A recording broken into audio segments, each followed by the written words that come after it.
Ablaye Sy Malick ne ayca lima xaala mawlaana al-ali li habibi fa dakir la'alla Allah tanfa'u man aqal da baax bu Malick nee na ngeen bàyyi parparloo ak xaajaloo amul njëriñ na ngeen xam ne xaajaloo daa iman mu jëm nga moo di fashal na ngeen bàyyi parparloo ak xaajaloo amul njëriñ na ngeen xam ne xaajaloo daa iman mu jëm nga moo di fashal kii maamam nee na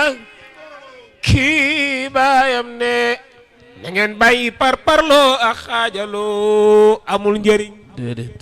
na ngeen xam ne xaajaloo daa iman mu jëm nga moo di fashal bu leen gëstu mbootu nit ñi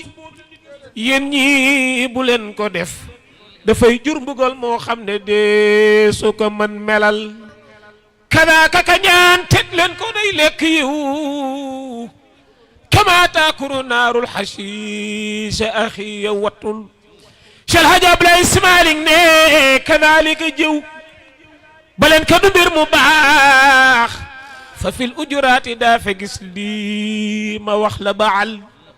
bu leen gëstu mbootu nit ñi yéen ñi bu leen ko def dafay jur mbugal moo xam ne de su ko mën melal Cheikh Hadj Ablaye Sy Malick ne ku tooñ nañ ko yar ka nga xam ne tooñul ñu bàyyi ko li lee dindi tooñ xaw me lu dul lii da koy saxal ku làkk sa cër tey doylu doo yàq lool keneen ku def loolu dos gor yaa axi bu la loola dal Sénégalu naa na ngeen xam ne sëll la dug bagaan bu leen ko sëmbaxloo yàq ko loola la xelluwul da baax sa bàyyi ne na ñuy lekk jóg jox ñi ci des ñoomit ñu fab te des lekk muy seen wàllu loola le mooy lu sell na nga yërëm tey war maal sa bokk daa iman di baal ku la tooñ lillahi daa ahsanul amal kadalika akrim kulla abdin raaytoo ci wax ak ci jëf ak faala wal xal ba ngay seral wa kun muxsinan foo toll lillahi taaliban ridaawu ci ñoom doo rëccu lee ma wax la gëmal tàggoo ba leen ko te tàppoo lii la téere bi wax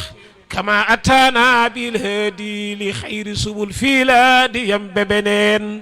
ndax yàlla indi leneen